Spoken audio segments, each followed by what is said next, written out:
Émilie Douai, bonjour. Bonjour à tous et bienvenue ici à Carizet dans l'Yonne à l'occasion de la première semaine de la coopération agricole. Nous en parlons ici au plein cœur de cette zone de polyculture et d'élevage où est implantée la coopérative Cerepi. Et le saviez-vous, les 3/4 des agriculteurs sont membres d'au moins une coopérative. Pour savoir et mieux comprendre pourquoi, nous accueillons Laurent Poncet. Laurent, bonjour. Bonjour. Vous êtes le président de la coopérative Cerepi. Nous avons également à nos côtés Bertrand Potra. Bonjour. Bonjour. Vous êtes vous-même agriculteur. Tout à fait. Alors, tout d'abord, une petite notion d'histoire, Laurent Poncet. Qu'est-ce qu'une une coopérative? Alors, une coopérative, ça date d'à peu près des années 30 dans notre secteur, hein, mais c'est avant tout des hommes ancrés sur un territoire et qui partagent des valeurs communes. Ça sert à quoi, finalement, au quotidien?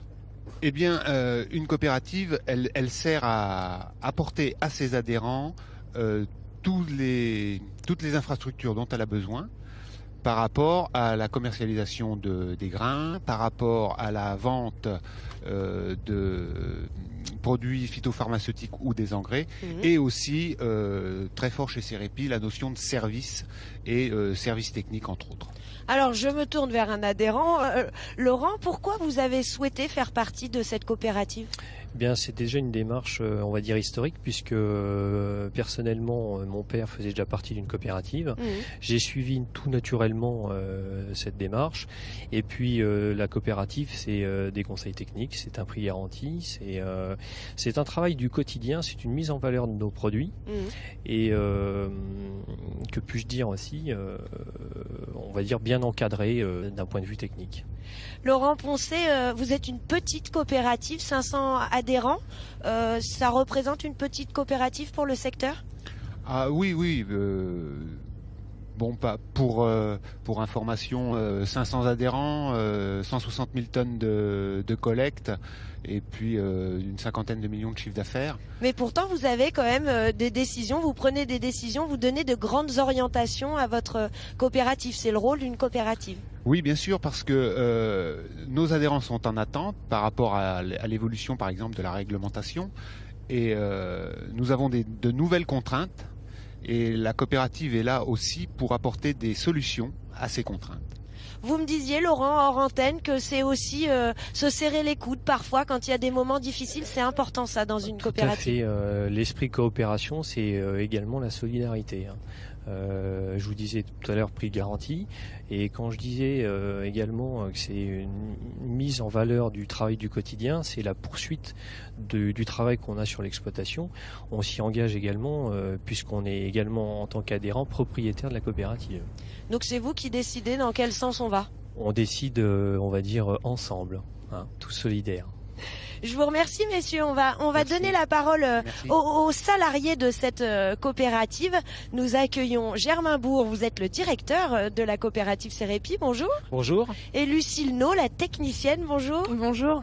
Alors Germain, les adhérents décident des grandes orientations, et notamment dans ces grandes orientations, il y a la préservation de la biodiversité ici à Cerepi. C'est maintenant obligatoire au niveau directive, mais c'était déjà la philosophie de cette coopérative.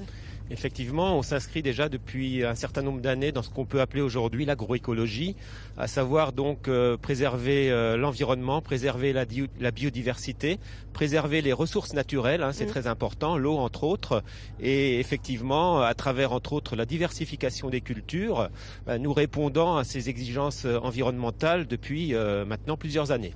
Alors comment vous vous y prenez clairement? Les adhérents disent, voilà, il faudrait qu'on préserve l'environnement.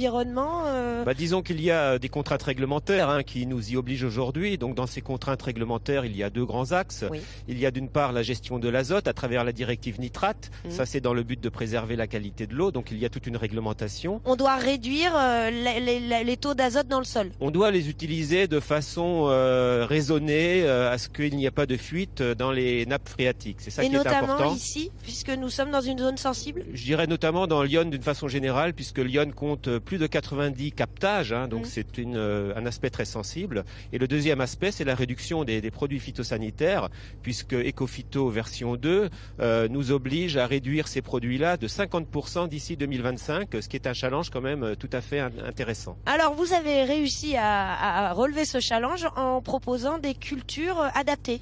Alors tout à fait, on a introduit de nouvelles cultures dans la rotation pour les allonger d'une part, mais également pour proposer des cultures peu exigeantes sur ces produits-là. Comme par exemple? Comme par exemple l'avoine nue. Oui. Donc l'avoine nue, c'est une céréale tout simplement que l'on va récolter complètement décortiquée. Elle nous sert à quoi? Et que vous allez retrouver dans vos petits déjeuners, dans les cornflakes, dans les barres de céréales, dans les muesli, hein, sous forme floconnée, donc transformée.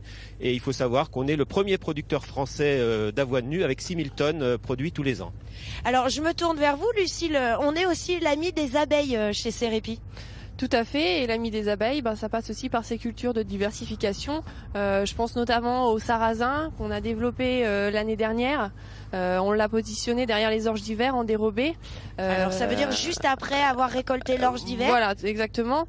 Le sarrasin a plusieurs avantages agronomiques, environnementaux et économiques aussi pour l'agriculteur, mais aussi pour les abeilles, puisque elle a le sarrasin a une durée de floraison assez longue et est très riche en pollen pour les abeilles, quoi. C'est une source de nourriture au moment où il y a une période creuse pour les abeilles. Et les abeilles vous servent aussi aux agriculteurs? Tout à fait, parce qu'en parallèle, les abeilles nous aident à polliniser ces cultures-là et ça permet à mieux féconder les plantes et donc à mieux produire aussi derrière, quoi. Très rapidement pour conclure, donc préserver la biodiversité, maintenant c'est dans l'état d'esprit de tous les agriculteurs, même si on n'est pas en bio. Tout à fait, oui. Et puis nous, on travaille à ce sujet-là, quoi. Hein. On travaille pour. Voilà, je vous aurai une meilleure notion de ce qu'est la coopération agricole et vous le verrez qu'il n'y a pas que les agriculteurs bio qui se préoccupent de la biodiversité.